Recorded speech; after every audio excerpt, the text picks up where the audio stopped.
Good morning everyone. Praise God. എൻ്റെ പേര് മഞ്ജു. ദൈവത്തിൻ്റെ നാമത്തിന് മഹത്വം ഉണ്ടാകട്ടെ. നമ്മളെ വീണ്ടെടുത്തതാണ് അല്ലേ? നമ്മൾക്കൊരു ഉടയവനുണ്ട്. യേശുക്രിസ്തുവിൻ്റെ രക്തം കൊടുത്താണ് നമ്മളെ വീണ്ടെടുത്തിരിക്കുന്നത്. എന്ന് വെച്ച് കഴിഞ്ഞാൽ നമ്മൾക്ക് നമ്മളുടേതായിട്ടുള്ള രീതിയിൽ നമ്മൾക്ക് വേണ്ടി ജീവിക്കാൻ ഇനിയുള്ള കാലത്ത് അതിനുള്ള അവസരമില്ല. അതേറ്റവും നല്ല കാര്യം അല്ലേ? നമ്മൾ ദൈവത്തിന് വേണ്ടി ജീവിക്കാൻ സെറ്റപ്പായിട്ടായിട്ടുള്ള അവന് വേണ്ടിയുള്ളൊരു ജീവിതം ജീവിക്കണം എന്നാണ് ദൈവം നമ്മളോട് പറഞ്ഞിരിക്കുന്നത്. നമുക്ക് പോലെ തോന്നിയ രീതിയിൽ ഒക്കെ ജീവിച്ചു കൂട്ടുന്ന സമയത്ത് നമ്മൾ മരിച്ചവരായിരുന്നു. നമ്മുടെ ആത്മാവ് മരിച്ചവരായിരുന്നു അല്ലേ? ഇന്ന് നമുക്കൊരു ഉടയനുള്ളപ്പോൾ അവന് വേണ്ടി ഒരു ജീവിതം ജീവിക്കുക അല്ലേ? നമ്മൾ യേശുവിന് വേണ്ടിയുള്ള ജീവിതമല്ല ജീവിക്കുന്നതെങ്കിൽ, നമുക്ക് ഇഷ്ടമുള്ള രീതിയിലുള്ള ജീവിതമാണ് ജീവിക്കുന്നതെങ്കിൽ അത് നാശത്തിലേക്കുള്ളതാണ്. അങ്ങനത്തെ ഒരു ജീവിതം കൊണ്ട് യാതൊരു പ്രയോജനവുമില്ല. ദൈവത്തിന് വേണ്ടി ജീവിക്കുന്ന ഓരോ നിമിഷവും നമ്മളെ തന്നെ ദൈവത്തിൻ്റെ കയ്യിൽ കൊടുക്കുന്ന ഓരോ നിമിഷവും അതിന് വളരെയധികം പ്രാധാന്യമാണ്, വളരെയധികം വാല്യൂ ആണ് ഉള്ളത് ദൈവത്തിൻ്റെ കണ്ണിൽ അല്ലേ? നമ്മൾ ഈ ലോകത്തിൽ എന്ത് കാര്യങ്ങൾ ചെയ്തു കൂട്ടിയെന്ന് പറഞ്ഞാലും ദൈവത്തിൻ്റെ കണ്ണിൽ വാല്യൂ ഇല്ലാത്ത കാര്യമാണെങ്കിൽ അതെല്ലാം തീയിൽ നശിച്ചു പോകുന്നൊരു സമയം വരും. അപ്പോൾ നമ്മൾക്ക് നമ്മളെ തന്നെ ദൈവത്തിൻ്റെ കയ്യിലേക്ക് കൊടുക്കാം അല്ലേ? അപ്പോൾ അതിനെപ്പറ്റിയാണ് പറയാനുള്ളത്. നമുക്ക് എല്ലാവർക്കും അറിയാം, നാസറൈറ്റ് ഒരു വാവ് എന്നുള്ളൊരു കാര്യം നമ്മൾ സംഖ്യാ പുസ്തകത്തിലേക്ക് വരുമ്പോൾ നമ്മൾ വായിക്കുന്ന കാര്യമാണ്. അപ്പോൾ അതിനെപ്പറ്റിയാണ് എനിക്കിന്ന് സംസാരിക്കാനുള്ളത്. മുമ്പോട്ട് പോയി നമുക്കൊന്ന് പ്രാർത്ഥിക്കാം. പ്രാർത്ഥിച്ചതിന് ശേഷം നമുക്ക് സംസാരിക്കാം. മലയാളത്തിൽ നാസറേറ്റ് വ്രതം എന്ന് പറയുന്നത് വൗ എന്ന് പറഞ്ഞ നാസിർ വ്രതം അല്ലെ? അപ്പൊ അതിനെപ്പറ്റിയാണ് എനിക്ക് പറയാനുള്ളത്. അതെങ്ങനെയാണ് നമ്മൾക്ക് ബാധകമാകുന്നത്, യേശുവിൽ വിശ്വസിക്കുന്ന വ്യക്തികൾക്ക് എങ്ങനെയാണ് ബാധകമാകുന്നത് എന്നതിനെ പറ്റിയാണ് പറയാനുള്ളത്. അപ്പൊ നമുക്കൊന്ന് പ്രാർത്ഥിക്കാം. പ്രാർത്ഥിച്ച ശേഷം സംസാരിക്കാം. കർത്താവ് സമയത്ത് നന്ദി പറയുന്ന കർത്താവ്, ഇതുപോലൊരു ദിവസം കൂടി തന്നതിന് നന്ദി പറയുന്നു. അങ്ങ് ഞങ്ങളുടെ കൂടെ ഉള്ളതിനായിട്ട്, ഞങ്ങളെ വീണ്ടെടുത്തതിനായിട്ടും ഞങ്ങളുടെ ഉടയവനായിട്ട് ഇരിക്കുന്നതിനായിട്ട് നന്ദി പറയുന്നു കർത്താവേ. ഞങ്ങൾ ആരുമില്ലാത്ത വ്യക്തികളല്ല കർത്താവ്. Thank you Jesus master God. അങ്ങുകൊണ്ട് ഞങ്ങളുടെ കൂടെ ഞങ്ങളെ സീൽ ചെയ്തിരിക്കും ദൈവത്താൽ തന്നെ. ഹോളി സ്പിരിറ്റ് ഗോഡ് ദൈവമാണ്. ദൈവം തന്നെയാണ് ഞങ്ങളുടെ ഗ്യാരണ്ടി. ദൈവം തന്നെയാണ് ഞങ്ങളുടെ സീല് കർത്താവ്. ഞങ്ങൾ ഇറ്റേണിറ്റിയിൽ, ഞങ്ങളുടെ നിത്യതയുടെ സീല്, ഞങ്ങളുടെ നിത്യതയുടെ ഗ്യാരണ്ടി എന്ന് പറഞ്ഞാൽ ദൈവം തന്നെയാണ് കർത്താവ്. അതിനായിട്ട് കർത്താവ് ഞങ്ങൾ ഒരുക്കിയതിനായിട്ട് നന്ദി പറയും. Thank you Jesus master. ഇന്ന് ഞങ്ങളോട് സംസാരിക്കണമേ കർത്താവേ. അങ്ങയ്ക്ക് വേണ്ടി വേർതിരിച്ചിരിക്കുന്ന ഒരു ജീവിതമായിരിക്കട്ടെ ഞങ്ങളുടെ ജീവിതം. അങ്ങയ്ക്ക് വേണ്ടി കർത്താവ് ഉരുത്തിരിഞ്ഞിരിക്കുന്ന ഒരു ജീവിതം കർത്താവ് അങ്ങയ്ക്ക് വേണ്ടി ഞങ്ങളുടെ കയ്യിലേക്ക് തന്നിരിക്കുന്ന ഒരു ജീവിതമായിരിക്കട്ടെ ഞങ്ങളുടെ ജീവിതം. യേശുവിന്റെ നാമത്തിൽ ആമേൻ. Thank you Jesus. Holy spirit God ഞങ്ങളോട് സംസാരിക്കണം. പിതാവേ, അങ്ങേക്കായിട്ട് പുത്രനായിട്ട് നന്ദി പറഞ്ഞു. യേശുവിന്റെ നാമത്തിൽ ആമേൻ. നമുക്കിന്ന് സംഖ്യാപുസ്തകത്തിലേക്ക് പോകാം. സംഖ്യാപുസ്തകത്തിന്റെ 6ാമത്തെ ചാപ്റ്ററിന്റെ 1 തൊട്ട് 12 വരെയുള്ള വാക്കുകളൊന്ന് വായിക്കാം. ഫുൾ ഈ ചാപ്റ്റർ വായിക്കാനുള്ള സമയമില്ല നമുക്ക്. അപ്പൊ പെട്ടെന്ന് 1 തൊട്ട് 12 വരെയുള്ള വാക്കുകളൊന്ന് വായിക്കും. ഇങ്ങനെയാണ് പറഞ്ഞിരിക്കുന്നത്: യഹോവ പിന്നെയും മോശയോട് അരുളി ചെയ്തിരിക്കും. ഇപ്പൊ ഈ സമയത്തല്ല, ഇവര് സീനായിലാണ് അല്ലെ? ഇസ്രായേൽ മക്കൾ ഈജിപ്തിൽ നിന്ന് വന്നു മോസസിന്റെ കയ്യിലേക്ക് ദൈവം ഇസ്രായേൽ മക്കൾ പാലിക്കേണ്ട ലോകളെല്ലാം, നിയമങ്ങളെല്ലാം കൊടുത്തുകൊണ്ടിരിക്കുന്ന സമയമാണ് അല്ലെ? അപ്പോൾ നമുക്കറിയാം, ലേവ്യ പുസ്തകത്തിലൊക്കെ വെച്ച് ആരിന്റെയും മക്കളുടെ എല്ലാം ഓർഡിനേഷൻ, അവരെല്ലാം എന്താ പറയുക, പ്രീസ്റ്റുമാരെ, ഹൈ പ്രീസ്റ്റുമാരെയൊക്കെ അതെല്ലാം കഴിഞ്ഞതിന് ശേഷം ഉള്ളൊരു അധ്യായം. ഇങ്ങനെ പറഞ്ഞിരിക്കുന്നത്: യഹോവ പിന്നെ മോശയോട് അരുളി ചെയ്തത്, നീ ഇസ്രായേൽ മക്കളോട് പറയേണ്ടതെന്നാൽ, ഒരു പുരുഷനാകട്ടെ സ്ത്രീയാകട്ടെ യഹോവയ്ക്ക് തന്നെത്താൻ സമർപ്പിക്കേണ്ടതിന് നാസീർ വ്രതം എന്ന വിശേഷ വിധിയായുള്ള വ്രതം ദീക്ഷിക്കുമ്പോൾ. അപ്പൊ ഇവിടെ ഇത് ഒരു കാര്യം പറഞ്ഞിട്ട് മുമ്പോട്ട് പോട്ടെ. നാസീർ വ്രതം എന്നുള്ളത് ഒരു സ്ത്രീയോ പുരുഷനോ ആർക്ക് വേണമെങ്കിലും എടുക്കാം. അത് വോളണ്ടറി ആയിട്ട് ചെയ്യുന്ന ഒരു വ്രതമാണ്. ദൈവം പറഞ്ഞിട്ട് ഇങ്ങനെ നിങ്ങൾ ചെയ്യണം എന്ന് പറഞ്ഞിട്ട് ചെയ്യുന്ന ഒരു വ്രതമല്ല ഇത്. നമ്മൾക്ക് ചെയ്യാം. ദൈവവുമായിട്ട് കൂടുതൽ അടുക്കുന്നതിന് വേണ്ടി ചെയ്യുന്ന ഒരു വ്രതമാണ്. അപ്പൊ അതിനെപ്പറ്റി പറഞ്ഞിരിക്കുന്നത്: നീ ഇസ്രായേൽ മക്കളോട് പറയേണ്ടതെന്നാൽ, ഒരു പുരുഷനാകട്ടെ സ്ത്രീയാകട്ടെ യഹോവയ്ക്ക് തന്നെത്താൻ സമർപ്പിക്കേണ്ടതിന്. യഹോവയ്ക്ക് തന്നെ സമർപ്പിക്കുന്നതിന് വേണ്ടി സെറ്റപ്പായിട്ടായിട്ടുള്ള ജീവിതം നയിക്കുന്നതിന് വേണ്ടി നടത്തുന്ന ഒരു വ്രതമാണ് നാസർ വ്രതം എന്നത്. നാസർ വ്രതം എന്ന വിശേഷ വിധിയായുള്ള വ്രതം ദീക്ഷിക്കുമ്പോൾ വീഞ്ഞും മദ്യവും വർജിച്ചിരിക്കണം. വീഞ്ഞിന്റെ കാടിയും മദ്യത്തിന്റെ കാടിയും കുടിക്കരുത്. മുന്തിരിപ്പഴത്തിന്റെ യാതൊരു രസവും കുടിക്കരുത്. മുന്തിരിങ്ങ പഴുത്തതാകട്ടെ ഉണങ്ങിയതാകട്ടെ തിന്നുകയും വരുത്. തന്റെ നാസർ വ്രതകാലത്ത് ഒക്കെയും കുരു തൊട്ട് തൊലി വരെ മുന്തിരിങ്ങ കൊണ്ട് ഉണ്ടാക്കുന്ന ഒന്നും തന്നെ അവർ തിന്നരുത്. നാസർ വ്രതകാലത്തൊക്കെയും ക്ഷൗരക്കത്തി അവന്റെ തലയിൽ തൊടരുത്.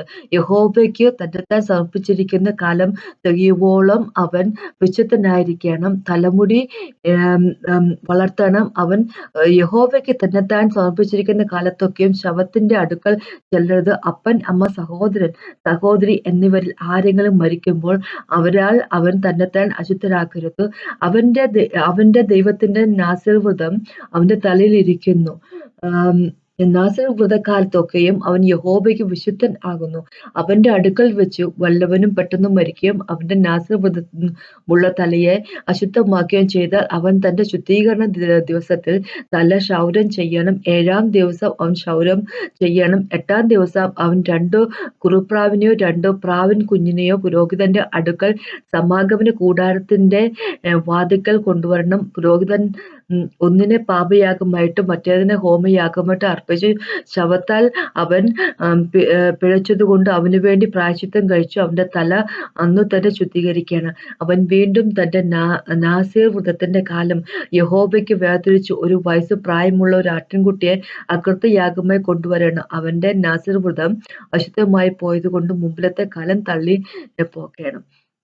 അപ്പൊ നാസീർ വ്രതം എന്ന് പറയുന്നത്, നാസറേറ്റ് വോവ് എന്ന് പറയുന്നത് സ്വന്തം ഇഷ്ടപ്രകാരം ചെയ്യുന്ന ഒരു കാര്യമാണ്.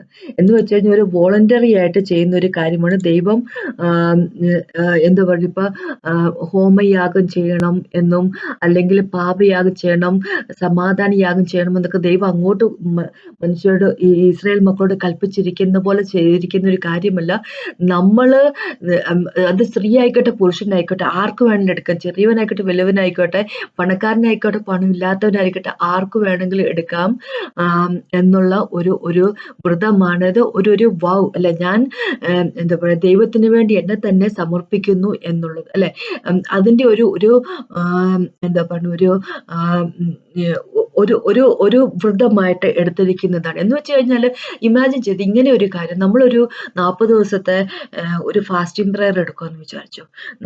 ദൈവം ചിലപ്പോൾ നമ്മളോട് ഫാസ്റ്റിംഗ് പ്രയർ എടുക്കാൻ പറയും, ചിലപ്പോൾ പറയത്തില്ല. നമ്മളിപ്പോൾ ഒരു വർഷത്തിന്റെ ആരംഭമൊക്കെ ഉള്ള സമയത്ത് ജനുവരിയിലൊക്കെ നമ്മൾ അല്ലെങ്കിൽ ഫെബ്രുവരിയിലൊക്കെ ആയിട്ട് നമ്മൾ ചർച്ചിലൊക്കെ ഫാസ്റ്റിംഗ് പ്രയർ എടുക്കും അല്ലെ, എന്ന് പറഞ്ഞില്ല. അപ്പൊ ആ സമയം നമ്മൾ ദൈവത്തിന് വേണ്ടി സെറ്റപ്പാട്ട് ചെയ്തിരിച്ചിരിക്കുന്ന ഒരു സമയമാണ്. എന്ന് പറഞ്ഞ പോലെ കുറച്ച് ദിവസത്തേക്ക് വേണ്ടി എടുക്കുന്ന ഒരു വ്രതമാണ് ഈ നാസർ വ്രതം എന്ന് പറഞ്ഞു കഴിഞ്ഞാൽ. ഇനി നാസർ വ്രതത്തെ പറ്റി നമ്മൾ 2 രീതിയിൽ കാണുന്നുണ്ട് ബൈബിളില്.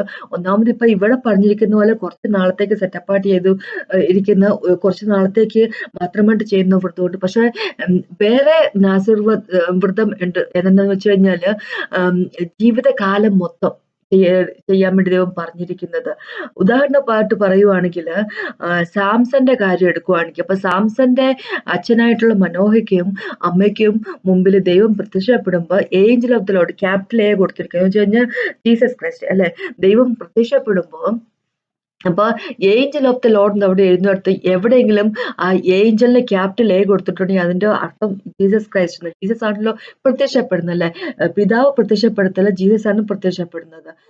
മനുഷ്യരുമായിട്ട് ഇന്ററാക്ട് ചെയ്യാൻ മനുഷ്യർക്ക് മുമ്പിൽ പ്രത്യക്ഷപ്പെടുന്നതിന് വേണ്ടിയാണ് ദൈവം ഏറ്റെടുത്തിരിക്കുന്ന മനുഷ്യന്റെ രൂപമാണ് യേശു ക്രിസ്തു അല്ലെ. അപ്പൊ നമുക്കറിയാം എന്താ പറയുന്നത്, എബ്രഹാമിന്റെ മുമ്പിലും ഒക്കെ പ്രത്യക്ഷപ്പെട്ടിരിക്കുന്ന ദൈവം യേശുക്രിസ്തു തന്നെയാണ്. ഇങ്ങനെ പറയുവാണെങ്കിൽ സാംസന്റെ മാതാപിതാക്കൾക്ക് ജീസസ് ക്രൈസ്റ്റ് പ്രത്യക്ഷപ്പെട്ടിട്ട് സാംസനോട് പ്രത്യക്ഷപ്പെട്ടതിന് ശേഷം അപ്പൊ നമുക്കറിയാം സാംസന്റെ അമ്മയ്ക്ക് കുഞ്ഞുങ്ങളുണ്ടാവത്തില്ലായിരുന്നു. അപ്പൊ അവരോട് ഒരു മകൻ ജനിക്കുന്നതിനെ പറ്റിയൊക്കെ പറഞ്ഞപ്പോ സാംസന്റെ അമ്മ ആ കുഞ്ഞ് ജനിക്കുന്നതോടെ വരെ പ്രഗ്നന്റ് ആയിരിക്കുന്ന ആ സമയത്തൊന്നും ഇങ്ങനെ ഇതുപോലെ നേരത്തെ പറഞ്ഞ പോലെ മുന്തിരിയുടെ പഴം അങ്ങനെ ലിക്കർ ഒന്നും കുടിക്കരുത് എന്ന് പറ്റി പറഞ്ഞു. പിന്നെ സാംസൺ ജീവിതകാലം മൊത്തം നാസറേത്ത് നാസറേത്തല്ല നാസറൈറ്റ് വ്രതം എടുത്തിരിക്കുന്ന വ്യക്തിയായിരിക്കണം എന്നുള്ളത് ദൈവം കൽപ്പിച്ചിരിക്കുവായിരുന്നു അല്ലെ. പക്ഷേ നമുക്കറിയാം സാംസൺ അത് നേരെ ചൊവ്വെ ചെയ്യുന്നില്ല. ദലീലിനെ കല്യാണം കഴിക്കുന്നു. ഒരു പ്രോസ്റ്റിറ്റ്യൂട്ടിന്റെ അടുത്ത് പോകുന്നു. എന്താ പറഞ്ഞ ചത്ത ഒരു മൃഗത്തിലുണ്ടായിരുന്ന ആ തേൻ അത് തേനീച്ച കൂട്ടത്തിൽ നിന്നുള്ള തേനെടുത്ത് കഴിക്കുന്നു. അങ്ങനെ അദ്ദേഹം പിന്നെ തന്റെ തലമുടിയാണ് തന്റെ ശക്തി എന്നൊക്കെ പറഞ്ഞ് അല്ലെ അത് ദലീല അവളുടെ ആൾക്കാരെ കൊണ്ട് കട്ട് ചെയ്യിപ്പിക്കുന്നു. അങ്ങനെ ഒരു ജീവിതം, ഒരു കുത്തൊഴിഞ്ഞ ജീവിതം അദ്ദേഹം ജീവിച്ചു. അദ്ദേഹത്തിന്റെ ആ നാസറൈറ്റ് വ്രതം അത് മുടങ്ങി പോകുന്ന കാര്യമാണ് കാണുന്നത്. അതേപോലെ തന്നെ വേറൊരാളുണ്ട് ബൈബിളില് ഇതേപോലെ തന്നെ മോശപ്പെട്ട രീതിയിൽ ജീവിച്ച ഒരു വ്യക്തിയല്ല. പക്ഷെ നാസറൈറ്റ് വ്രതം ഉണ്ടായിരുന്ന ഒരു വ്യക്തി, നാസിർ വ്രതം ഉണ്ടായിരുന്ന ഒരു വ്യക്തി ഉണ്ടായിരുന്നു, സാമുവേല്. അപ്പൊ മനോഹയോടും വൈഫിനോട്, അതായത് സാംസന്റെ മാതാപിതാക്കളോട് ദൈവം പറഞ്ഞതാണ് അങ്ങോട്ട് എന്താ പറയുക, ഇയാളെ സാംസനെ നിങ്ങൾക്ക് ജനിക്കാൻ പോകുന്ന കുട്ടി അയാളൊരു നാസറീനായിട്ട് നാസറേറ്റ് വ്രതമൊക്കെ ആയിട്ടുള്ള അയാളായിട്ട് വളർത്തിക്കൊണ്ട് പോകണമെന്ന് അങ്ങോട്ട് പറഞ്ഞതാണ്. പക്ഷെ സാമുവേലിനെ സംബന്ധിച്ചിടത്തോളം അങ്ങനെയല്ല. സാമുവേലിന് വേണ്ടി പറഞ്ഞത് ഹന്നയാണ് അല്ലെ, സാമുവേലിന്റെ അമ്മയാണ് അങ്ങോട്ട് പറഞ്ഞത്, എനിക്കൊരു ആൺകുഞ്ഞിനെ തരുവാണെങ്കിൽ അവന് നാസറേറ്റിനായിട്ട് ഞാൻ വളർത്തിക്കൊള്ളാം, അവന്റെ തലയിൽ എന്താ പറയാ റേസർ തൊടത്തില്ല, അവന്റെ മുടി വെട്ടത്തില്ല എന്ന് പറഞ്ഞത് അത് സാമുവേലിന്റെ അമ്മ അങ്ങോട്ട് പറഞ്ഞിട്ടുണ്ട്. പക്ഷെ സാമുവേല് ചെറിയ കുഞ്ഞായിരുന്നപ്പോ തൊട്ട് തന്നെ അതങ്ങോട്ട് ഏറ്റെടുത്ത് അല്ലെ, ജീവിതകാലം മൊത്തം അത് അങ്ങനെ തന്നെയായിരുന്നു. പിന്നെ ജോൺ ദ ബാപ്റ്റിസ്റ്റിനെ പറ്റി അങ്ങനെ തന്നെ പറഞ്ഞിരിക്കുന്നത്. കാരണം ജോൺ ദ ബാപ്റ്റിസ്റ്റ് എന്താ പറഞ്ഞ ഒരു മരുഭൂമി പോലുള്ള സ്ഥലത്താണല്ലോ ജീവിച്ചിരുന്നത്. അദ്ദേഹം കഴിച്ചുകൊണ്ടിരുന്ന വെട്ടുക്കിളിയും തേനുമായിരുന്നല്ലോ കഴിച്ചുകൊണ്ടിരുന്നത്. അപ്പൊ അദ്ദേഹം എന്താ പറഞ്ഞ ഇങ്ങനെ വൈനൊന്നും കുടിക്കാതെ അല്ലെ, അങ്ങനത്തെ ഒരു ലോകപരമായിട്ടുള്ള കാര്യത്തിൽ ജീവിച്ചിരുന്ന ഒരു വ്യക്തി ആയിരുന്നില്ല അദ്ദേഹം. പിന്നെ ഇങ്ങനെ പറയുന്നുണ്ട്, പോള് കുറച്ചു ദിവസത്തേക്ക് ഈ വ്രതം എടുത്തിരുന്നു അങ്ങനെയൊക്കെ പറയുന്നുണ്ട് അല്ലെ. അപ്പൊ അപ്പോസ്തല പ്രവൃത്തിക്കകത്ത് 18ാമത്തെ ചാപ്റ്ററിലൊക്കെ പറയുന്നുണ്ട്. അപ്പൊ നാസറൈറ്റ് വ്രതം പോള് എടുത്തെന്ന് കൃത്യമായിട്ട് പറയുന്നില്ല. പക്ഷെ പോള് തന്നെ മുടി മുറിച്ചു കളഞ്ഞു പോൾ ഒരു വ്രതത്തിലായിരുന്നു എന്ന് പറയുന്നുണ്ട്. അപ്പൊ ഇവിടെ എനിക്ക് പറയാനുള്ളത് വെച്ച് കഴിഞ്ഞാല് നാസറേറ്റ് വ്രതം എന്ന് പറഞ്ഞു കഴിഞ്ഞാല് ജീവിതകാലം മൊത്തം എടുക്കാൻ ദൈവം പറഞ്ഞിരിക്കുന്ന, ദൈവം ആൾക്കാരോട് ഡയറക്റ്റായിട്ട് പറയുന്നത് കൊണ്ട്. പക്ഷെ കുറച്ച് ദിവസത്തേക്ക് നമ്മൾ വോളണ്ടറി ആയിട്ട് നമ്മൾ സ്വന്തം ഇഷ്ടത്തിന് പ്രകാരം ചെന്നിട്ട് നമ്മളായിട്ട് എടുക്കുന്ന വ്രതമുണ്ട്. എന്താന്ന് വെച്ച് കഴിഞ്ഞാലും ഇത് രണ്ടും കൊണ്ട് ദൈവം ഉദ്ദേശിക്കുന്ന കാര്യം എന്ന് വെച്ചാൽ ദൈവത്തിന് വേണ്ടി എന്താ പറയണേ സെറ്റപ്പായിട്ടായിരിക്കുന്ന അല്ലെ, ദൈവത്തിന് വേണ്ടി സമർപ്പിച്ചിരിക്കുന്ന ഒരു ജീവിതം, അതിനു വേണ്ടിയാണ് അതിനെപ്പറ്റിയാണ് ദൈവം ഇവിടെ ഇതുകൊണ്ട് ഉദ്ദേശിച്ചിരിക്കുന്നത്. അപ്പൊ ഇങ്ങനെ പറഞ്ഞിരിക്കുക, വീഞ്ഞും മദ്യവും ഭജിച്ചിരിക്കണം, വീഞ്ഞിന്റെ കാടിയും മദ്യത്തിന്റെ കാടിയും കുടിക്കരുത്, മുന്തിരി പഴം കഴിക്കരുത്, അതിന്റെ തൊലി കൊണ്ട് ഉണ്ടാക്കിയ പോലും കഴിക്കരുത് അല്ലെ എന്ന് വെച്ച് കഴിഞ്ഞാൽ മദ്യം വർജിക്കണം എന്ന് പറഞ്ഞിരിക്കുക. മദ്യവുമായിട്ട് യാതൊരു വിധത്തിലും ഒരു ലഹരി പദാർത്ഥങ്ങൾ ഒന്നും തന്നെ നിങ്ങൾ കഴിക്കാൻ പോകരുത് എന്ന് പറഞ്ഞിരിക്കുക. ഇനി ലഹരി കഴിച്ചിട്ടുണ്ടെങ്കിൽ എന്താ പറ്റുന്നത് നമുക്കറിയാം. ആരന്റെ 2 മക്കള് നദാബും അബീഹവും ചെയ്ത പോലെ അവര് കുടിച്ചുകൊണ്ടാണ് എന്താ പറയുക ദൈവത്തിന്റെ മുമ്പിലേക്ക് ചെന്നത്. അവിടെ കൃത്യമായിട്ട് അവർ കുടിച്ചുകൊണ്ട് ചെന്നു പറയുന്നില്ല. പക്ഷേ ഒരു കാര്യമുണ്ട്, അവിടെ ദൈവം അതേ ചാപ്റ്റർ തന്നെ ലെവിറ്റിക്കസിന്റെ അല്ലെ 9ാമത്തെ ചാപ്റ്ററിൽ കൃത്യമായിട്ട് തന്നെ ദൈവം പറഞ്ഞിട്ടുണ്ട്. ലേവ്യ പുസ്തകത്തിന്റെ 10ാമത്തെ ചാപ്റ്റർ, ലെവിറ്റിക്കസിന്റെ 10ാമത്തെ ചാപ്റ്ററിന്റെ അതേ ചാപ്റ്ററിൽ തന്നെ ഇവരുടെ ആരന്റെ 2 മക്കളും മരിച്ചതിന് ശേഷം തന്നെ ദൈവം വളരെ കൃത്യമായിട്ട് പറയുവാണ്, എന്റെ മുമ്പിൽ നിങ്ങൾ വരുമ്പോൾ അല്ലെ, പ്രീസ്റ്റുമാരോട് പറയുവാണ്, എന്റെ മുമ്പിൽ നിങ്ങൾ വരുമ്പോൾ നിങ്ങൾ കുടിച്ചുകൊണ്ട് വരരുത് അല്ലെ, ഡ്രിങ്ക് ചെയ്തുകൊണ്ട് വരരുതെന്ന് പറയുക. കാര്യം എന്താ വെച്ചാല് പാപത്തിലേക്ക് പോകാനുള്ള ത്വര കൂടുതലായിട്ട് മദ്യം കുടിച്ച് ഉല്ലസിച്ച് നടക്കുന്ന വ്യക്തികൾക്ക് പാപം, അവർക്ക് ബോധമില്ലാത്ത കാര്യങ്ങൾ ചെയ്യുന്നു അല്ലെ, അപ്പൊ അതുകൊണ്ട് ദൈവം പറഞ്ഞിരിക്കുന്നത് ഈ നാസറിൻ വ്രതം എടുക്കുന്ന സമയത്ത് മദ്യം എന്നുള്ള കാര്യം ഇനി എന്താ പറയുക മുന്തിരിങ്ങ കൊണ്ടുള്ള ഒരു കാര്യം പോലും ഫെർമെന്റഡ് ആയിട്ടുള്ള അങ്ങനെ ആ ഒരു വശത്തേക്ക് പോലും മുന്തിരി കഴിക്കുക പോലും ചെയ്യരുത് എന്ന് ദൈവം പറഞ്ഞിരിക്കുകയാണ്. പിന്നെ ഇവിടെ ദൈവം പറഞ്ഞിരിക്കുന്ന കാര്യം എന്താ വെച്ചപ്പോ ഒരു 3 കാര്യം 4 കാര്യം ദൈവം ഇവിടെ പറഞ്ഞിരിക്കും. ഒന്നാമത് എന്താന്ന് വെച്ച് കഴിഞ്ഞാല് ഇത് വോളണ്ടറി ആയിട്ട് ചെയ്യുന്ന ഒരു വൗവാന്ന് പറഞ്ഞിട്ടുണ്ട്, ഒരു വ്രതമാന്ന് പറഞ്ഞിരിക്കും. രണ്ടാമത് മദ്യം വർജിക്കണം, മുന്തിരിയും അതിൻ്റെതായിട്ടുള്ള പ്രോഡക്റ്റുകളെല്ലാം വർജിക്കണം പറഞ്ഞിട്ടുണ്ട്. പിന്നെ എന്താന്ന് വെച്ച് കഴിഞ്ഞാല് ക്ഷൗരക്കത്തി അവരുടെ തലയിൽ തൊടരുതെന്ന് വെച്ചാൽ മുടി കട്ടിച്ച് കളയരുതെന്ന് പറഞ്ഞിട്ടുണ്ട്. പിന്നെ പിന്നെ പറഞ്ഞിരിക്കുന്ന കാര്യം എന്താ വെച്ചാല് അമ്മയപ്പന്മാരുടെ പോലെ സഹോദരിമാരുടെ ആണെങ്കിൽ പോലും അവരാണെങ്കിൽ പോലും മരിക്കുമ്പോ അവരാൽ അവർ തന്നെ അശുദ്ധമാക്കരുത് അല്ലെ.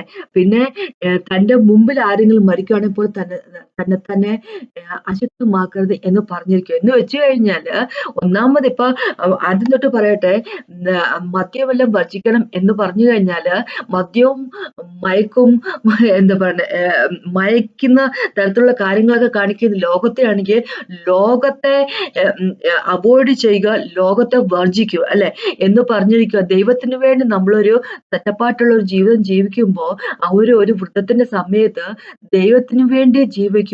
ഈ നമ്മൾക്ക് വീഞ്ഞും മദ്യലഹരിയും പിന്നെന്താ പറയുക നമ്മൾക്ക് എന്താ ദൈവത്തിൽ നിന്ന് നമ്മള് അടുപ്പിക്കാതെ ദൈവത്തിൽ നിന്ന് നമ്മളെ അകറ്റിക്കൊണ്ട് പോകുന്ന ലോകത്തിന്റെ പരമായിട്ടുള്ള ഒരു കാര്യത്തിൽ ആയി പോകാതിരിക്കുക അല്ലെ. അങ്ങനത്തെ അതിൽ നിന്നെല്ലാം മാറി നിൽക്കുക. മദ്യം എന്നൊക്കെ പറയുമ്പോൾ അതാണല്ലോ കാണിക്കുക, ലോകത്തിനായിട്ടുള്ള കാര്യങ്ങളല്ലോ കാണിക്കുക. അപ്പൊ അതിൽ നിന്നെല്ലാം മാറി നിൽക്കുക. പിന്നെ എന്താ പറയുക ഇവിടെ പറഞ്ഞിരിക്കുക തലമുടി വെട്ടരുത്. തലമുടി കാണിക്കുന്നത് എന്താ പറയുക താൻ ഒരു വ്രതത്തിലാണ് എന്നുള്ളതിനെ പറ്റി കാണിക്കുക അല്ലെ. എന്ന് വെച്ച് കഴിഞ്ഞാൽ ബാഹ്യമായിട്ടുള്ള മുടിയെ പറ്റി ചിന്തിക്കാതിരിക്കുക അല്ലെ.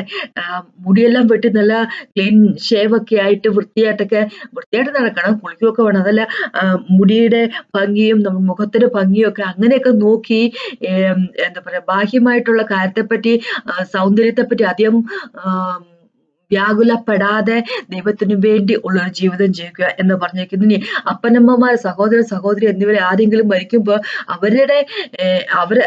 അവരാൽ അശുദ്ധരാകാതിരിക്കുക എന്ന് വെച്ചാൽ അവരുടെ ശരീരത്തെ പോൽ തൊട്ട് അശുദ്ധ ആകാതിരിക്കുക എന്ന് പറഞ്ഞിരിക്കുക.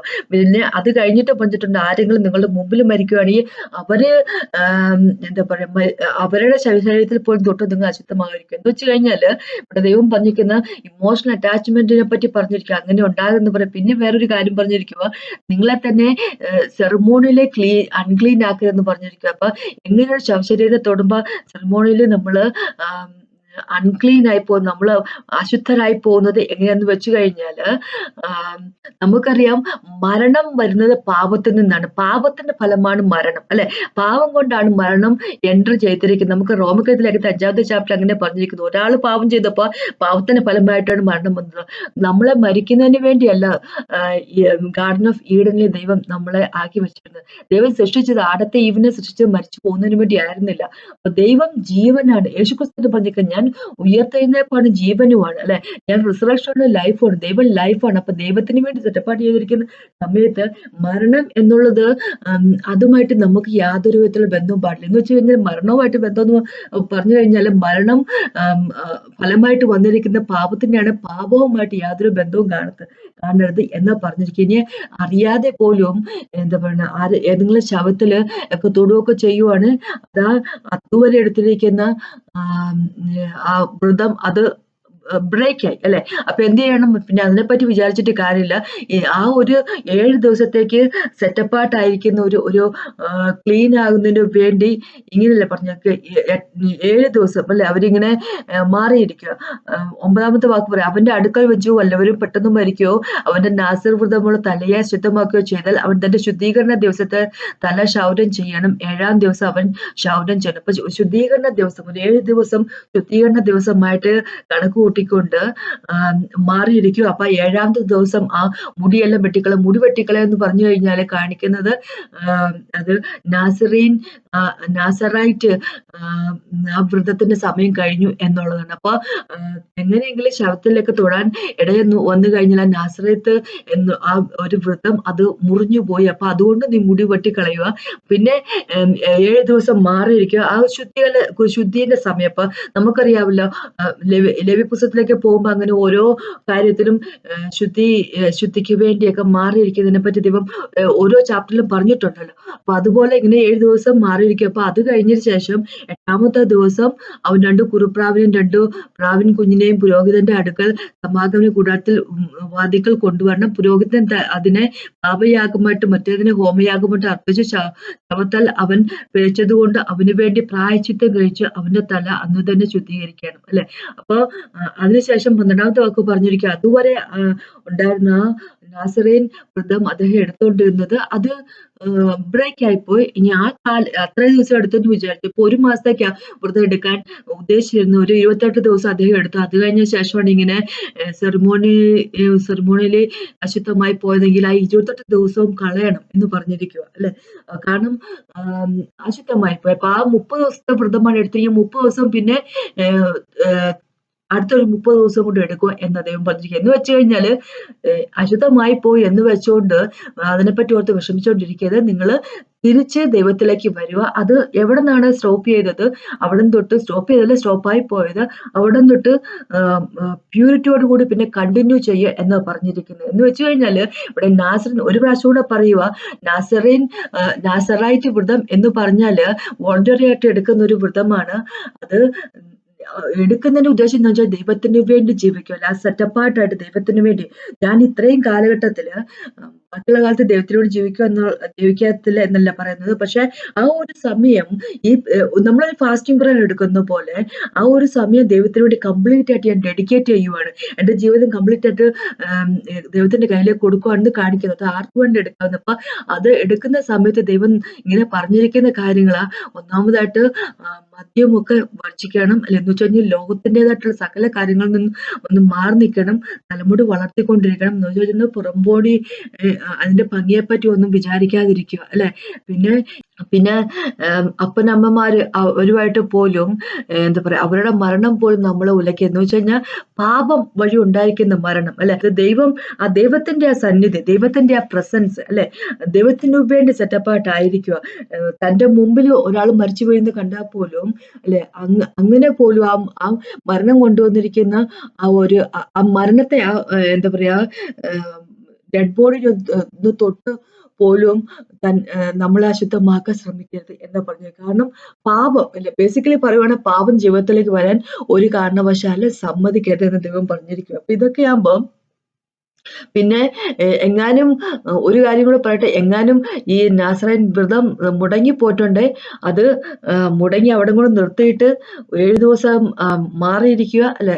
ആ ശുദ്ധിയിലേക്ക് വരാൻ വേണ്ടി ആ ഒരു 7 ദിവസം എടുത്ത് മാറി ഇരുന്നുകൊണ്ട് ക്ലീനിങ്ങിനായിട്ടുള്ള ദിവസം, അല്ലെ, ക്ലെൻസ് ചെയ്യുന്നതിന് വേണ്ടിയുള്ള ശുദ്ധീകരണ ദിവസം, അല്ലെ, ആ 7 ദിവസം കഴിഞ്ഞതിന് ശേഷം പിന്നെ വന്ന് മുടി കട്ട് ചെയ്തുകൊണ്ട് ഹോമയാഗവും പാപയാഗവും എല്ലാം നടത്തിക്കൊണ്ട് അത്രയും ദിവസം എത്ര ദിവസം എടുത്തു ആ നാസറൈൻ വ്രതം അത് കളഞ്ഞുകൊണ്ട് പിന്നെ ഒന്നൊന്ന് തുടങ്ങും എന്നാണ് പറഞ്ഞിരിക്കുന്നത്. ഇനി നമ്മൾക്ക് ഇതുകൊണ്ട് എന്താണ് കാര്യം, അല്ലെ? ഒരു കാര്യം ദൈവം പറഞ്ഞിട്ടുണ്ട്, യേശുക്രിസ്തു ഒരു കാര്യം പറഞ്ഞിട്ടുണ്ട്, സ്ക്രിപ്ചറുകൾ മൊത്തം പറഞ്ഞിരിക്കുന്ന യേശുക്രിസ്തുവിനെ പറ്റുമെന്ന് പറഞ്ഞിട്ടുണ്ട്, അല്ലെ? എന്ന് വെച്ച് കഴിഞ്ഞാല് നമ്മൾക്ക് വേണ്ടി, നമ്മള് യേശുവിനെ മനസ്സിലാക്കുന്നതിന് വേണ്ടിയും നമ്മൾക്ക് വേണ്ടി ഇന്നും കൂടി ഉള്ള കാര്യത്തെ പറ്റിയാണ് സ്ക്രിപ്ചർ മൊത്തം പറഞ്ഞിരിക്കുന്നത്. ഓൾഡ് ടെസ്റ്റ്മെന്റ് സ്ക്രിപ്ചർ പറയുമ്പോൾ ഓൾഡ് ടെസ്റ്റ്മെന്റിനെ പറ്റിയാണ് പറയുന്നത്. അപ്പൊ പഴയ നിയമം എന്താ പറയുക, യേശുക്രിസ്തു വിശ്വസിക്കുന്ന വ്യക്തികൾക്കുള്ളതല്ല എന്നൊരു അഭിപ്രായത്തിൽ ഉള്ളവരാണ് മിക്കവാറും ആൾക്കാരും. മിക്കവാറും ക്രിസ്ത്യൻസ് പറഞ്ഞു കേട്ടിരിക്കുന്ന കാര്യമാണ് പഴയ നിയമം നമുക്ക് ഉള്ളതല്ല. പക്ഷെ ഒരു കാര്യം പറയട്ടെ, ഇവത്തിൽ പറഞ്ഞിരിക്കുന്നത് മൊത്തം ഇത് പഴയ നിയമത്തിലാണെങ്കിലും പുതിയ നിയമത്തിലാണെങ്കിലും ഉള്ള വ്യക്തികൾക്ക് ആപ്ലിക്കബിൾ ആയിട്ടുള്ള കാര്യം പറഞ്ഞിരിക്കുന്ന കാര്യമാണ് പറഞ്ഞത്, അല്ലെ? എല്ലാവർക്കും ഒരുപോലെ പാലിക്കേണ്ട ഒരു കാര്യമാണ്. ഇവിടെ ഒന്നാമതായിട്ട് പറഞ്ഞിരിക്കുന്ന കാര്യം എന്ന് വെച്ചാല് നാസറൈൻ വ്രതം എന്ന് പറഞ്ഞു കഴിഞ്ഞാല് നാസറൈറ്റ് വ്രതം, നാസറേത്ത് വ്രതം എന്ന് പറഞ്ഞു കഴിഞ്ഞാല് ഒന്നാമതായിട്ട് നമ്മളെ സ്വന്തം മനസ്സിൽ നിന്ന് എടുക്കേണ്ട ഒരു കാര്യമാണ്. ദൈവത്തിനു വേണ്ടി എന്താ പറയാ നീക്കി വെച്ച ഒരു ജീവിതത്തെ പറ്റി സംസാരിക്കുന്ന ഒരു കാര്യമാണ്. സാമുവേലൊക്കെ ജീവിതകാലം മൊത്തം ദൈവത്തിന് വേണ്ടി നീക്കി വെച്ച ഒരു വ്യക്തിയായിരുന്നു. എന്താ പറയാ പിന്നെ എന്താ സാംസൺ അത് ചെയ്യാൻ പറ്റിയില്ല. സാംസൺ വഴിതെറ്റിപ്പോയി, അത് വേറെ കാര്യം അല്ലെ. പക്ഷെ ജോൺ ദ ബാപ്റ്റിസ്റ്റ് ഒക്കെ ദൈവത്തിന് വേണ്ടി കംപ്ലീറ്റ് ആയിട്ട് ഡെഡിക്കേറ്റ് ചെയ്തിരിക്കുന്ന ഒരു ജീവിതമായിരുന്നു അല്ലെ. അപ്പൊ നമ്മളോട് ദൈവം പറഞ്ഞിരിക്കുന്നത് നമ്മളും നാസറായിട്ട് വ്രതം എടുക്കുന്ന വ്യക്തികളായിരിക്കണം. ഇതേപോലെ പുറമെ കാണിക്കുന്ന പോലെ മുടി വളർത്തണം എന്നൊന്നും അല്ലേ ദൈവം പറഞ്ഞിരിക്കുന്നത്. ഇപ്പൊ കാണിക്കുന്ന ശരീരത്തിന്റെ കാര്യത്തെ പറ്റിയാണ് കാണിക്കുന്നതെങ്കിൽ ഇത് നമ്മളോട് പറഞ്ഞിരിക്കുന്നത് സ്പിരിച്വൽ എന്ന് വെച്ച് കഴിഞ്ഞാൽ ലോ ഇതിപ്പോ ന്യായപ്രമാണം സ്പിരിച്വൽ ആകാത്തത് കൊണ്ടല്ല. പക്ഷെ ന്യായപ്രമാണം കൊടുത്തിരിക്കുന്ന വ്യക്തികള് ഫ്ലഷ്ലി ആയിട്ടുള്ള വ്യക്തികൾക്കാണ്, ഫിസിക്കലി ആയിട്ടുള്ള വ്യക്തികൾക്ക് വേണ്ടിയാണ് കൊടുത്തിരിക്കുന്നത്. പക്ഷെ പുതിയ നിയമം തന്നിരിക്കുന്നത് നമ്മുടെ പുതുതായിട്ട് നമ്മുടെ ഉള്ളിൽ ഫോം ചെയ്തിരിക്കുന്ന ജനിച്ചിരിക്കുന്ന ആ സ്പിരിച്വൽ വ്യക്തിക്ക് വേണ്ടിയാണ് ന്യൂ ടെസ്റ്റ്മെന്റ് തന്നിരിക്കുന്നത് അല്ലെ. അപ്പോ നിയമങ്ങൾ വ്യത്യാസം വരുന്നുണ്ടെങ്കിൽ ദൈവം മാറുന്നില്ല അല്ലെ.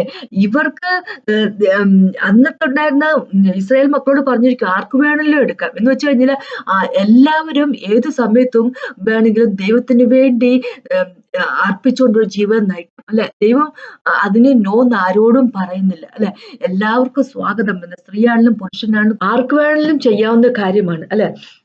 അവിടെ പിന്നെ പറഞ്ഞിരിക്കുക എന്താ പറയുക, മദ്യം വർജിക്കണം എന്ന് പറയുമ്പം ലോകപരമായിട്ടുള്ള കാര്യത്തെ പറ്റിയാണ് പറയുന്നതെങ്കിൽ നമ്മളോട് ദൈവം പറഞ്ഞിട്ട് ഒന്നാമത്തെ യോഹന്നാന്റെ ലേഖനം എഴുതിയ 2ാമത്തെ ചാപ്റ്റർ 15-16 ഇങ്ങനെ പറഞ്ഞെങ്കിൽ ലോകത്തുള്ളതിനെ സ്നേഹിക്കരുത്. ഒരുവൻ ലോകത്തെ സ്നേഹിക്കുന്നുവെങ്കിൽ അവനിൽ പിതാവിന്റെ സ്നേഹമില്ല. ജഡമോഹം, കൺമോഹം, ജീവന്റെ പ്രതാപം, ഇങ്ങനെ ലോകത്തുള്ളത് എല്ലാം പിതാവിൽ നിന്നല്ല ലോകത്തിൽ നിന്നുള്ള അത്രേ ആകുന്നു അല്ലെ. അപ്പൊ ലോകത്തുള്ള ഒന്നിനെ പോലും സ്നേഹിക്കാൻ പറഞ്ഞിരിക്കുക, മദ്യത്തെ തന്നെയല്ല ഒന്നിനെ സ്നേഹിക്കാൻ പറഞ്ഞിരിക്കുക. ഇനി നമ്മളോട് ദൈവത്തിന് വേണ്ടി സെറ്റപ്പായിട്ടായിരിക്കുന്ന, ദൈവത്തിന് വേണ്ടി സമർപ്പിച്ചിരിക്കുന്ന ഒരു ജീവിതമായിരിക്കണം നമ്മളോട് പറഞ്ഞിരിക്കുക. എന്ന് വെച്ച് കഴിഞ്ഞാൽ ദൈവം നമ്മളോട് നാസറേയനെ പോലെ തന്നെ ആയിരിക്കാൻ ദൈവം നമ്മളോട് എല്ലാവരും പറഞ്ഞിരിക്കുക. റോമക്കത്തെ ലേഖനത്തിലെ 12ാമത്തെ ചാപ്റ്ററിലേക്ക് പോകുമ്പോൾ 1-2 വാക്കുകൾ ഇങ്ങനെ പറഞ്ഞിരിക്കുന്നത്: സഹോദരന്മാരെ, ഞാൻ ദൈവത്തിന്റെ മനസ്സലിവ് ഓർപ്പിച്ച് നിങ്ങളെ പ്രബോധിപ്പിക്കുന്നത്, നിങ്ങൾ ബുദ്ധിയുള്ള ആരാധനയായി നിങ്ങളുടെ ശരീരങ്ങളെ ജീവനും വിശുദ്ധിയും ദൈവത്തിന് പ്രസാദമുള്ള യാഗമായി അർപ്പിക്കുക. അത് തന്നെയല്ലേ അവരോട് പറഞ്ഞിരിക്കുന്നത് അല്ലെ. അപ്പോ ദൈവത്തിന് വേണ്ടി നമ്മളെ തന്നെ അർപ്പിക്കുന്നതിനെ പറ്റിയാണ് ആ നാസർ വ്രതത്തിലും പറഞ്ഞിരിക്കുന്ന കാര്യം. 2ാമത്തെ വാക്ക് പറയും, ലോകത്തിന് അനുരൂപമാകാത്ത നന്മയും പ്രസാദവും പൂർണ്ണതയുമുള്ള ദൈവഹിതം ഇന്നതെന്ന് തിരിച്ചറിയേണ്ടതിന് മനസ്സ് പുതുക്കി രൂപാന്തരപ്പെടുവിൻ അല്ലെ. അത് തന്നെയാണ് നാസറീൻ വ്രതം വഴി ദൈവം അവിടെ പറഞ്ഞിരിക്കുന്നത് അല്ലെ. മദ്യം കുടിക്കരുത് എന്നൊക്കെ പറയുമ്പോ, മുടി വെട്ടരുത്, മുടി ഇങ്ങനെ നീണ്ടു വളർന്നോട്ടെ എന്നൊക്കെ പറയുമ്പോ, ഈ ലോകത്തിന് അനുരൂപമാകാതെ മേക്കപ്പ് ഇട്ട് ഫെയർ ആൻഡ് ലവ്ലി തേച്ച് നടക്കുന്നത് ഈ ലോകത്തിന്റെ കാര്യമാണ് അല്ലെ. നമ്മൾക്ക് നമ്മളെ അങ്ങനെയല്ല പറഞ്ഞിരിക്കുന്നത്. ബാഹ്യമായ ഉള്ളതിനെ ഒന്ന് മോഹിക്കരുതെന്നാ പറഞ്ഞിരിക്കുന്നത്, അതിന്റെ പുറമെ പോകുന്ന പറഞ്ഞിരിക്കുന്നത്. ഈ ലോകത്തിന് അനുരൂപമാകാതെ നന്മയും പ്രസാദവും പൂർണ്ണതയുള്ള ദൈവഹിതം ഇന്നതെന്ന് തിരിച്ചറിയേണ്ട മനസ്സ് പുതുക്കി രൂപാന്തരപ്പെടുന്ന വ്യക്തികളായിരിക്കുക എന്ന് പറഞ്ഞു. നമ്മുടെ ജീവനെ അല്ലെ, എന്താ പറയുക, നമ്മുടെ ജീവനല്ല, നമ്മുടെ ശരീരത്തെ ജീവിക്കുന്ന സാക്രിഫൈസ് ആയിട്ട് ദൈവത്തിന് മുമ്പിൽ സമർപ്പിക്കുക എന്നാണ് പറഞ്ഞിരിക്കുന്നത്. എന്ന് വെച്ച് കഴിഞ്ഞാല് നമ്മളോട് അന്ന് വോളണ്ടിയറി ആയിട്ട് പറഞ്ഞിരിക്കുന്ന കാര്യമാണെങ്കിൽ അന്ന് ആർക്ക് വേണമെങ്കിലും അവര് സെറ്റപ്പായിട്ടുള്ള ഒരു ജീവിതം കുറച്ചു ദിവസം ദൈവത്തിന് വേണ്ടി ജീവിക്കാമെന്നൊരു തീരുമാനം എടുത്തിരിക്കുന്ന, അങ്ങനെ എടുത്തുകൊണ്ട് വരുന്നവർക്ക് വേണ്ടിയുള്ള ഒരു വ്രതം ഇന്ന് നമ്മളോട് പറഞ്ഞിരിക്കുന്ന എല്ലാവരും അങ്ങനെ ആയിരിക്കണം എന്ന് പറഞ്ഞിരിക്കുന്നത് അല്ലെ. എല്ലാവരും അങ്ങനെ ആയിരിക്കണം എന്ന് പറഞ്ഞിരിക്കുക. ദൈവം നമ്മളോട് പറഞ്ഞിരിക്കുന്ന ലോകത്തെ സ്നേഹിക്കാൻ പോകരുത് അല്ലെ. യോഹന്നാന്റെ 2 നമ്മളിപ്പോ വായിച്ചോളൂ, 15-16 വായിച്ചതേ ഉള്ളൂ. നമ്മൾ ലോകത്തെ സ്നേഹിക്കാൻ പോകരുതെന്ന് പറഞ്ഞിരിക്കുക. എന്ന് വെച്ച് കഴിഞ്ഞാല് ദൈവത്തെ സ്നേഹിക്കുന്ന വ്യക്തികളായിരിക്കുക. മത്തായിന്റെ 10 വരും 37ാമത്തെ വാക്ക് ഇങ്ങനെ പറഞ്ഞിരിക്കുന്നത്: എന്നെക്കാൾ അധികം അപ്പനെയോ അമ്മയോ പ്രിയപ്പെടുന്നവർ എനിക്ക് യോഗ്യരല്ല, എന്നെക്കാൾ അധികം മകനെയോ മകളെയോ പ്രിയപ്പെടുന്ന എനിക്ക് യോഗ്യമല്ല. എന്ന് വെച്ചാൽ നേരത്തെ നമ്മൾ വായിച്ചതേ ഉള്ളൂ, സംഖ്യാപുസ്തകത്തിന്റെ 6 6 വായിച്ചതേ ഉള്ളൂ. അമ്മയുടെ അപ്പന്റെ ജഡം കൊണ്ട് പോലും നമ്മളെ എന്താ പറയാ ഡിഫൈൽ ചെയ്യരുത്, അൺക്ലീൻ ആക്കരുത് എന്ന് പറഞ്ഞോളൂ. സെറിമോണിയിൽ അൺക്ലീൻ ആക്കരുത് എന്ന് പറഞ്ഞതോളൂ. എന്ന് വെച്ചു കഴിഞ്ഞാല് അമ്മയെ അപ്പനേക്കാളും സ്വന്തം കുഞ്ഞുങ്ങളെക്കാളും ഈ ലോകത്തുള്ള എന്തിനേക്കാളും അല്ലെ ദൈവത്തെ സ്നേഹിക്കണം എന്ന് പറഞ്ഞിരിക്കുക. റോമക്കത്തിലേക്ക് 12 1 2 വായിച്ചു നമ്മൾ ഇങ്ങനെ പറഞ്ഞിരിക്കുന്നത് എന്താ പറയുക, നമ്മുടെ ശരീരത്തെ ഒരു ജീവിക്കുന്ന സാക്രിഫൈസ് ആയി ദൈവത്തിന്റെ കരുണയിൽ ദൈവത്തിന്റെ കയ്യിൽ കൊടുക്കുക അല്ലെ. പിന്നെന്താ, ഈ ലോകവുമായിട്ട് അനുരൂപപ്പെടാൻ പോകരുത് എന്ന് പറഞ്ഞിരിക്കുക. എന്ന് വെച്ച് കഴിഞ്ഞാല് ഇങ്ങനെ കോമൺ ആയിട്ട് പറയുവാണെങ്കിൽ, ജനറൽ ആയിട്ട് പറയുവാണെങ്കിൽ, ഈ നാസറീൻ അല്ലെ, നോട്ട് നാസറീൻ, നാസറൈറ്റ് എന്ന് പറഞ്ഞ ആ വാവ് അല്ലെ, നാസറൈറ്റ് എന്ന് പറഞ്ഞിട്ടുള്ള ആ ഒരു വ്രതം എന്നുള്ളത് അന്ന് അവർക്ക് അവിടെ ആർക്ക് വേണമെങ്കിലും എടുക്കാവുന്ന, വോളണ്ടറി എടുക്കാമെന്ന് പറഞ്ഞിരിക്കുന്ന കാര്യമാണ്. ഇവിടെ നമ്മളോട് എല്ലാവരോടും അല്ലെ യേശുവിന് വേണ്ടി ഒരു സെപ്പറേറ്റഡ് ആയിട്ടുള്ള ഒരു ജീവിതം ജീവിക്കുക എന്ന് പറഞ്ഞിരിക്കുക അല്ലെ. നമ്മള് എന്താ പറയുക, വീണ്ടെടുക്കപ്പെട്ടവർ, യേശുവിന്റെ രക്തം കൊണ്ട് വീണ്ടെടുക്കപ്പെട്ടവരാണെന്ന് മനസ്സിലാക്കിക്കൊണ്ട് അല്ലെ നമ്മള് ദൈവത്തിനെ സ്നേഹിച്ചുകൊണ്ട് ഈ ലോകത്തിൽ നിന്ന് മാറി നിൽക്കുന്ന മാറി നിന്നുകൊണ്ട് അല്ലെ, ലോകവുമായിട്ട് യാതൊരു വിധത്തിലുള്ള ഇഷ്ടത്തിനും പോകാതെ ദൈവത്തിനു വേണ്ടി ഒരു എന്താ പറയുക, അങ്ങനെ ഒരു സെറ്റപ്പാർട്ടായിട്ടുള്ള ഒരു ജീവിതം ജീവിക്കുന്ന വ്യക്തികളായിരിക്കുക എന്നാണ് ദൈവം പറഞ്ഞിരിക്കുന്നത് അല്ലെ. അപ്പൊ ഇതൊന്നും പഴയ നിമിത്തം പറയുന്ന കാര്യങ്ങൾ നമുക്കൊന്നും ഉള്ളതെന്നും വിചാരിക്കരുത്. നമുക്കും കൂടി ഉള്ള കാര്യം തന്നെയാണ് ദൈവം പറഞ്ഞിരിക്കുന്നത്. ദൈവം പഴയ നിയമത്തിലുള്ളവർക്ക് ഒരു കാര്യം, നമുക്ക് വേറൊരു കാര്യം, അങ്ങനത്തെ ഒരു കാര്യത്തെ പറ്റിയല്ല ദൈവം പറഞ്ഞിരിക്കുന്നത് അല്ലെ. അവരോട് പറഞ്ഞിരിക്കുന്നെല്ലാം ഓൾഡ് ടെസ്റ്റ്മെന്റ് മൊത്തം പുതിയ എന്താ ടെസ്റ്റ്മെന്റിന്റെ, ന്യൂ ടെസ്റ്റ്മെന്റിന്റെ പഴയ നിയമം മൊത്തം പുതിയ നിയമത്തിന്റെ ഷാഡോ ആയിരുന്നു അല്ലെ. അതിനെപ്പറ്റിയാണ് പറഞ്ഞിരിക്കുന്നത്. നിഴലായിരുന്നു എന്ന് പറഞ്ഞിരിക്കുന്നത്, വരാനിരിക്കുന്നതിന്റെ നിഴലായിരുന്നു പഴയ ടെസ്റ്റ്മെന്റ് എന്ന് പറഞ്ഞു കഴിഞ്ഞാൽ. അപ്പം ഇങ്ങനെയാണ് നമ്മളോട് ദൈവം പറഞ്ഞിരിക്കുന്നത്. അന്ന് അവിടെ ആർക്ക് വേണമെങ്കിലും എടുക്കാം എന്ന് സെറ്റപ്പാർട്ടായിട്ടുള്ള ജീവിതം അങ്ങനെ വോളണ്ടറി പറഞ്ഞിരിക്കുന്നത് ഇന്ന് നമ്മളോട് മസ്റ്റായിട്ട് പറഞ്ഞിരിക്കുകയാണ്. ദൈവത്തിന് വേണ്ടി ജീവിക്കുന്ന ഒരു ജീവിതമായിരിക്കും എന്ന് പറഞ്ഞിരിക്കുകയാണ്. അതിനെപ്പറ്റിയാണ് എനിക്ക് പറയാനുള്ളത്. അപ്പോൾ നമുക്കൊന്ന് പ്രാർത്ഥിക്കുന്നു. കർത്താവ് സമയത്ത് നന്ദി പറയുന്നു, അങ്ങയുടെ സ്നേഹത്തിന് നന്ദി പറയുന്നു കർത്താവെ. ഞങ്ങളുടെ കൂടെ ഉള്ളതിനായിട്ടും അങ്ങയ്ക്ക് വേണ്ടി സെറ്റപ്പാർട്ട് വേർപാട് പാലിക്കുന്ന ഒരു ജീവിതം കർത്താവ്, അതിനായിട്ട് ഞങ്ങൾ ഒരുക്കുന്നതിനായിട്ട് നന്ദി പറയുന്നു കർത്താവെ. അങ്ങയ്ക്ക് വേണ്ടി ജീവിക്കാനല്ലെങ്കിൽ കർത്താവ് ഈ ജീവിതം എന്തിനും ഞങ്ങൾക്ക് thank you Jesus, much praise U, worship you master. എന്നെ കേട്ടുകൊണ്ടിരിക്കുന്ന ഓരോ വ്യക്തിയോട്ട് അനുഗ്രഹിക്കണേ. അവരെയും എന്നെയും കർത്താവ് പ്രാപ്തരാക്കണം അങ്ങയ്ക്ക് വേണ്ടി വേർപാടിൻ്റെതായിട്ടുള്ള ജീവിതം ജീവിക്കുന്നതിന് വേണ്ടി. യേശുവിൻ നാമത്തിൽ ആമേൻ. ഇത് കേട്ടതിന് നന്ദി. ദൈവത്തെ മാത്രം ഉണ്ടാകട്ടെ.